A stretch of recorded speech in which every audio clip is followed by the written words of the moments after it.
Maayong hapon, Negros. Ini ang Digicast Negros X. Ang nagapanguna nga napulo ka mga balita sa isla sa Negros ang amo ni gadulong sa inyo. Updin niyo kami via Facebook, YouTube, kag sa KCAT Channel 11. Kag subong mabatian naman kami live sa FM station nga 91.1 FMR Bacolod. Kagyari ng top 10 nga mga balita sa Negros, subong adlaw. Anong ka mga barangay sa Bacolod City apektado sa pagbaha kahapon? Mga LGU nagapanghanda na ingkaso maglupok ang bulkan kanlaon. Napulo nang napatay sa dengue sa Negros Occidental. Apat ka mga NPA nga napatay sa encounter sa Binalbagan, nakilala na. Kag sa good vibes kung ikaw ang magdaog sang jackpot sa loto, ano ang una mong himuon sa kwarta? Inatanan sa Digicast Negros X. Sa number 10,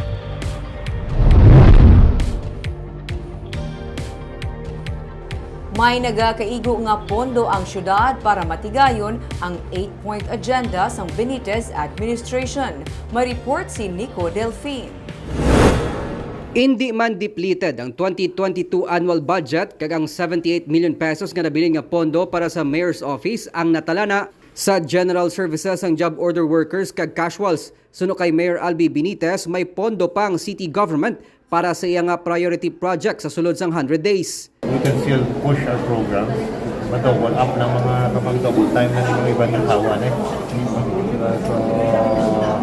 but the major programs we intend to do, particularly ang atong 8-point agenda that will be done in 100 days, we were able to find hindi man get sufficient but may budget. Sa karon padayon man ang technical working group sa pagbalay sang kontrata sa tunga sang city government kag private hospitals para sa Bacolod Comprehensive Healthcare Program. Matapos man nga maabdan ang nagalinapta nga basura sa iya pag-inspeksyon sa merkado, magasugilanon man ang alkalde sa mga vendors agud mapabilin ang katinlo sa mga merkado sang syudad. Samtang tuyo man ni Benitez nga mangin Festival of the Year o kon decade ang natalana nga Mascara Festival, kung diin iya ginapaabot ang pagdagsa sang kapin 200,000 ka mga turista. Nico Delfin para sa Digicast Negros.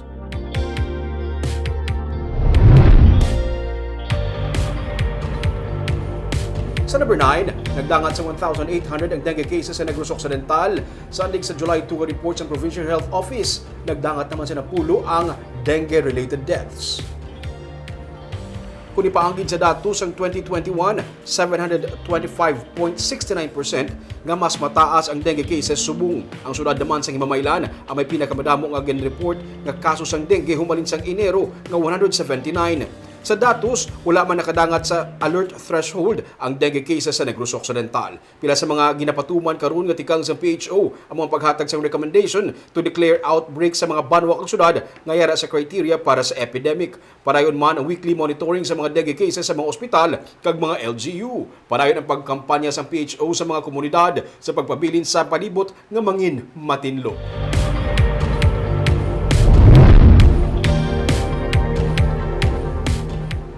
Sa number 8, sa bulan sang Agosto ginapaabot nga magsapol ang Love Negros kag United Negros Alliance.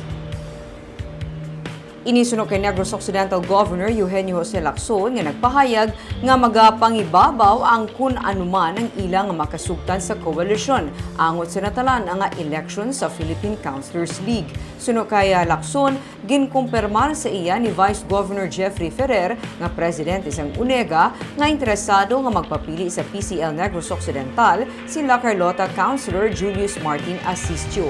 Anak ni 4th District Representative Juliet Marie Ferrer, si Asistio. Damlag paginsiling na ni sila'y Councilor Ryan Gamboa nga sa karon nagapungko presidente sang PCL Negros Occidental nga siya magaupod sa kun anuman ang mangin desisyon sang partido. Hindi pa man magasiling ang gobernador kung masunod ang equity of the incumbent. Bahin sa League of Municipalities of the Philippines kag Association of Chief Executives suno kay Lacson, wala pa man ini nila na talakay kag mas maayo na lamang kung sila na mismo ang makadesisyon bahin diri. Yes, we will always be guided by the principles of a coalition, and that is something that we are still committed to keep, no? The coalition between LOVE and UNEGA. Well, we haven't decided yet, no? But I understand the election for new sets of officers of PCL nationwide, no? I think will be done September pa naman. So we have time for that, no? We have Ang time. equity of the incumbent, i-observe naman ako. We'll see, no? Again, the coalition will make that decision. Sa number 7,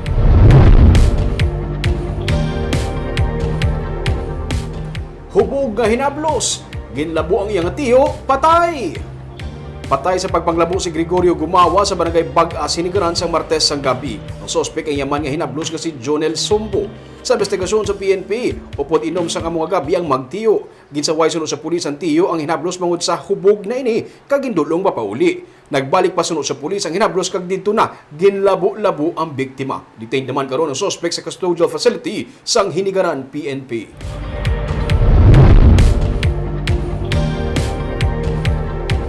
Sa number 6, bangkay sang boksidor nga nalumos na recover na.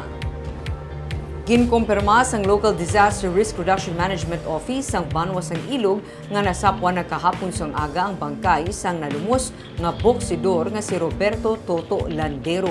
Sunod sa DRRMO, nasapwa ng bangkay ni Landero sa Tablas River sa bahin sang barangay Balikutok. Missing humalin sang Lunes si Landero matapos ini magtabok sa suba sa tunga sa mabaskog nga daludo gani ini ang naanod sang tubig.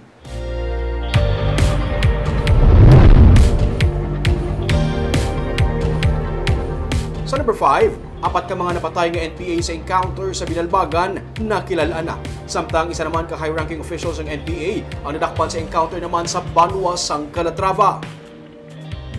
Nakilala na sang Army ang apat ka mga napatay nga miyembro sa New People's Army sa enkwentro sang kahapon sang aga sa sitio Amilis, Barangay Santol sa Banwa sang Binalbagan. Ang mga napatay amo sa Ruel Sagon, Ruel Udtuhan, Alden Rodriguez kag Nicali Desma nga katapos ang SDG platoon sang NPA. Damlag paginpahayag sang Army nga ila nabato ng impormasyon angot sa pagpangilkil sa grupo sa amo nga lugar kag ang ini nga grupo amo man ginasiling responsable sa pag-ambush sa patrol car sa Binalbagan PNP sang bulan sang Pebrero.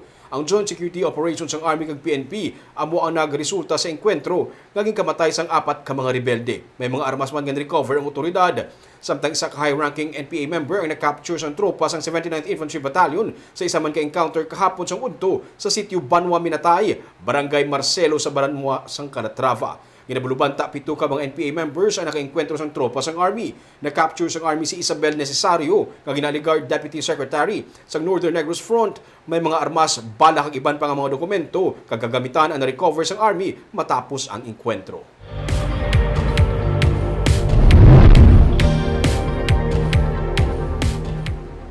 Sa number 4, namutikan man ang pagsaka sa COVID-19 cases, wala sang may matabo nga closure of borders o kung pagpatuman sang lockdown.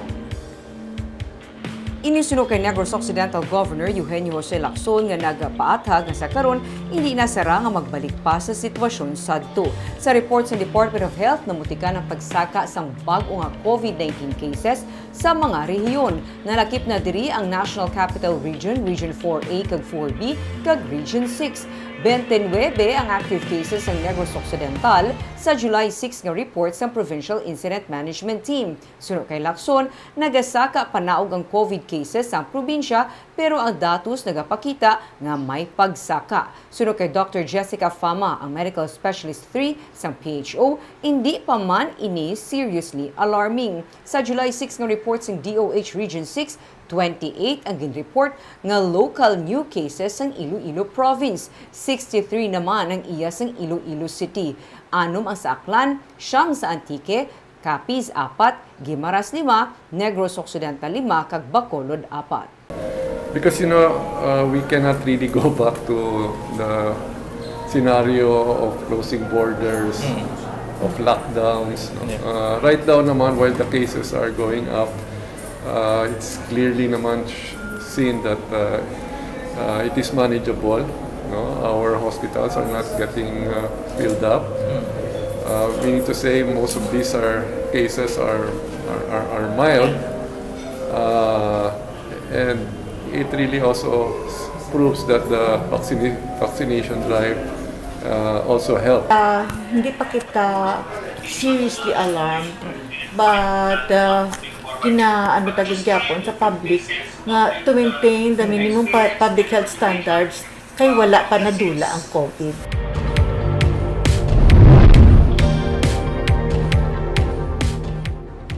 Sa number 3, pamuno sa Bacolod City Planning and Development Office ang napili nga mangin chairman sa Bids and Awards Committee sa Benitez Administration. Ginanunsyo ni Mayor Abby Benitez nga si CPDO Head Jean Ramos ang magapamuno sang BAC. Mangin kaupo di Ramos ang Attorney Hermilo Pauyon sang City Registrar's Office, Attorney Omar de Monteverde sang City Legal Office, Dr. Ana Maria Laarni Pornan sang DRRMO, kag Engineer Senia Locsin sang City Engineer's Office. Si Attorney Ruben Sabig ang mangin BAC Secretariat.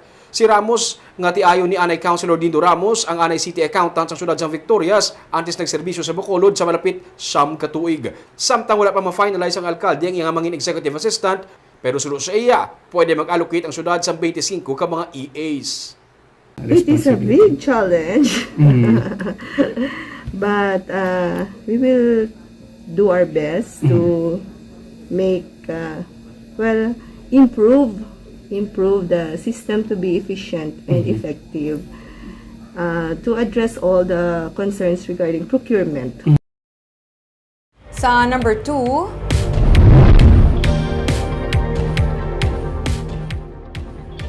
mga local government units nga malapit sa bulkan Kanlaon ang nagapanghanda na en kaso nga maglupok ang bulkan.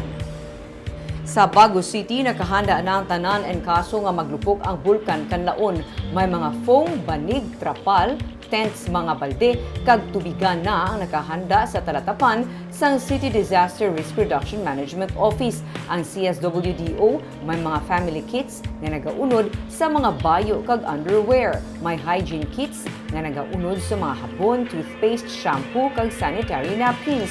May mga food packs man nga na-plaster na nga daan. May mga portalets pati na mga medical supplies. Suno kay Dr. Mary Jean Ortizo ang pamuno sang DRRMO Bago, duha ka mga barangay ang ila ginalantaw nga direkta maapektuhan kung maglupok ang bulkan. Iniamo ang mailom kag ilihan nga may masobra sa 12,000 nga populasyon. Sa lakas Tiliana, ang Municipal Disaster Risk Reduction and Management Council sa pagpamuno ni Mayor Romaila Nicor Magilimutan ang nagsapulman sa kahapon para istoryahan ang ila mangin contingency plan en kaso maglupok ang bulkan. Sa report sa FIVOC Subong nga adlaw, may 5 na lang ka mga volcanic quake sa sulod sang bulkan sa sulod sang 24 ka oras nga monitoring.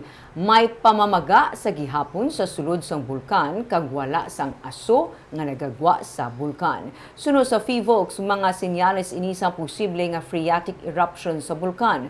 Ang phreatic eruption ang pagbuga sang steam sa bulkan. Sunod sa FIVOC, wala sang dapat nakakulbaan ng publiko kag dapat wala may nagasulod sa 4-kilometer permanent danger zone. Hindi man pwede makalupad malapit sa crater ang anuman nga aircraft. May mga food packs na kami nga naka-ready, and at the same time to maintain the ang minimum public health standards just in case ni ara na tayo nga mga face mask kag nga ready for our affected population. Kag sa number 1 sa mga balita, subong adlaw.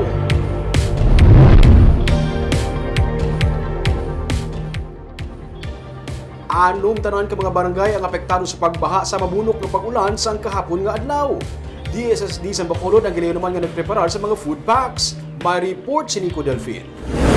Nagalabot sa isa katapak ang kadalamon sang tubig baha sa Gonzaga kag Lopez Haina Street, Rosario Mabini, Lacson Hernay Street, amuman sa Magsaysay Street, nga masami ginabaha nga mga dalan sa Bacolod City. Pero hindi kasubong sang Lunes na ginbahang pila ka mga lugar sa downtown area tugas ang pagbunok sang ulan, madasig naman nga nagtahaw ang baha kahapon. Ang pilablak adlaw nga wala ulan, that's the first time nga nagtudo-tudo ulan. So ang tubig, ang volume di ang tubig. So kagabi wala naman. Kaya ang kagapon, di ba tudo ulan dire? Dito sa plaza, pagsa dito sa downtown, hindi ako nakatudo eh.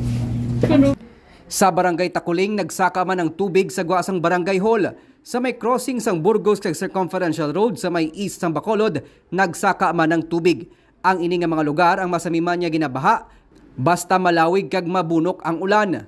Suno kay Doktora Ana Maria Larni Pornan, City DRRM Officer, may mga lugar nga hindi flood-prone area nga apektado sang baha, tuga man sang urbanization o kung pag-develop sa mga construction sites sa syudad.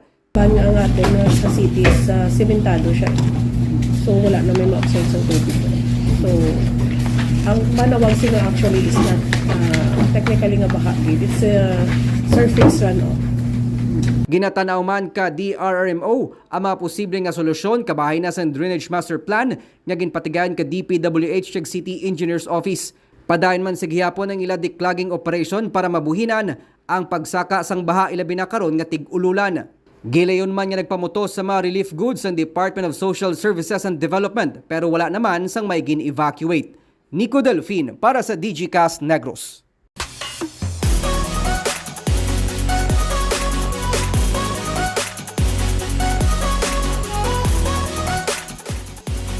Sa Good Vibes, wala sang may nagdaog sa 360 million pesos kagabi. Gani naglapot na sa 367 million pesos ang jackpot sa 655 Grand Lotto.